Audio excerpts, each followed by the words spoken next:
Добро, тоа ако е така како што кажувате, прво мислам дека треба да се истражи, да се утврди како е и да се постапи согласно тоа што ќе се утврди. Ако има прекршување, да се соодветно санкционира. Нека реагираат институциите. Ние апелираме и ги повикуваме институциите за повеќе предмети, меѓутоа као што гледаме, до сега нема апсолутно никаква реакција.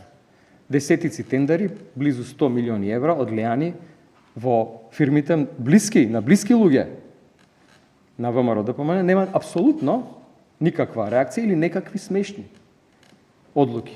На ДКСК од обвинителството нема никаква реакција. ДКСК кажува дека на секретарот на ВМРО ДПМН таткото не му бил татко. Тоа се одлуките.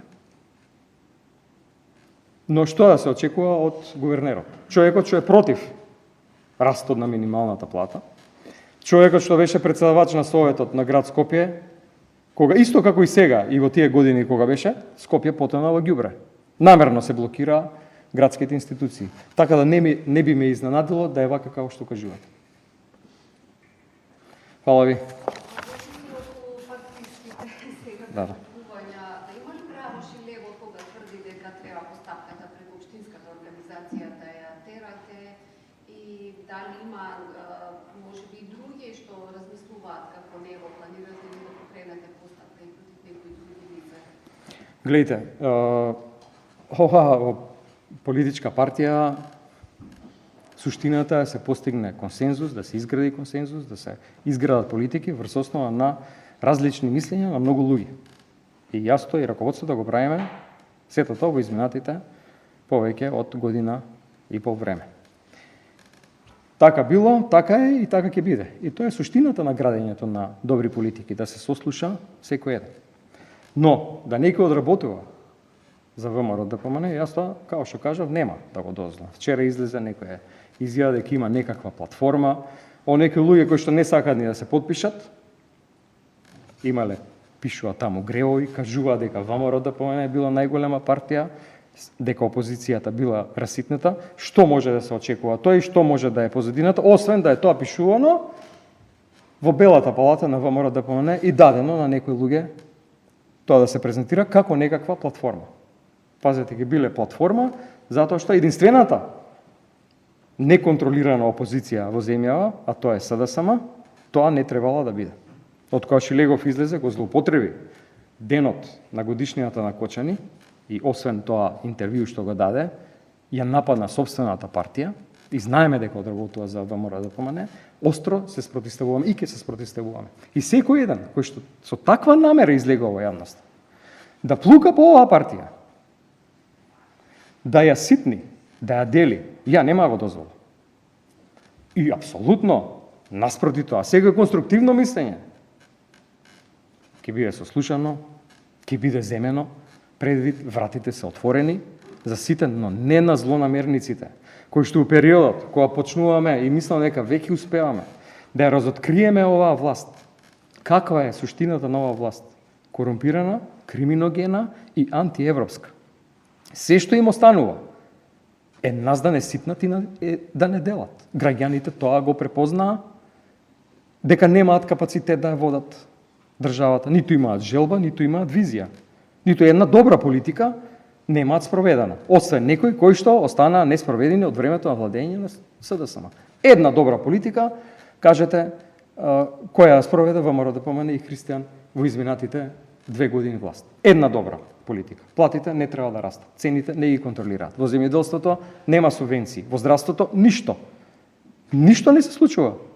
Нема раст на платите, нема нови методи, нема трансплантации. Министерот се занимава као да е директор на паркинг служба. Да, битно е прашањето на паркингот, ама има и побитни прашања во здравството. Што е случува во образованието? Ништо. Во реформите ништо, нула. Ке помине возот за Европа, нема да не примат утре. Ке се сменат околностите во 27-ма. Многу брзо се менуваат. Ке останеме слепо црево на Европа. Во Европа, тука на Балканот, сите земји ке одат напред. Се пишува договорот за пристап со Црна Гора. Што прави оваа власт?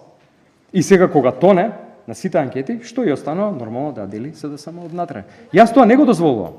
И ќе се справам само...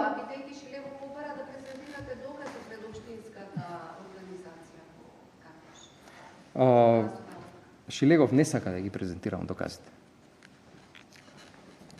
Дали може да очекувате исклучување и овие луѓе кои што се обединети во таа така наречена иницијатива за некакви реформи, вие платформа ја нарековте, предпоставам за истиве луѓе мислиме, иако не знаеме, бар не се јавно етаблирани за кого станува збор, најавуваат дека ќе формираат некоја платформа, иницијатива која што понатаму може би ќе прерасне партија.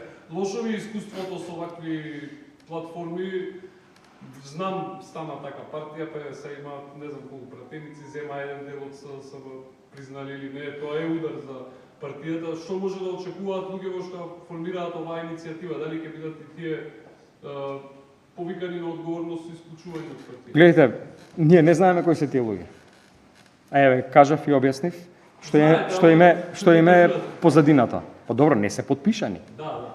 Не се подпишани и тоа многу кажува. Ама вие знаете за кого станува збор горе? Како и да не шпекулираме. Фатен сте во... Да, добро, но да не шпекулираме. Нема смисла да шпекулираме со имиња, иако точно века се шпекулира со одредени имиња. На сите конструктивни и добронамерни вратата е отворена. За сите. Се постава прашањето зошто? Кога е така ситуацијата, а луѓето многу добро знаат дека јас така функционирам, раководството така функционира, некој би ја ситнал партијата. Зошто во тој документ кој што вчера излегува, се кажува ВМРО ДПМН најголема партија, па уште да ја пофалат. Уште браво да им кажат, тоа фалеше во тој документ за таа иницијатива. А опозицијата била раситнета. А со ова уште повеќе се ситни, па што е целта? Никој не е наивен тука. Ние имаме сериозна борба. Ова се вообичаени практики на десничарски, автократски власти во Европа, да се ситни опозицијата. Ова не е нешто невидено. Ама ја тоа нема го дозволам. Апсолутно не го дозволувам. Така да, отворени сме за разговор, за принципиелни политики, но за вакви подметнувања, поделби на партијата, не, најжестоко ќе се спротивставам. Фала ви.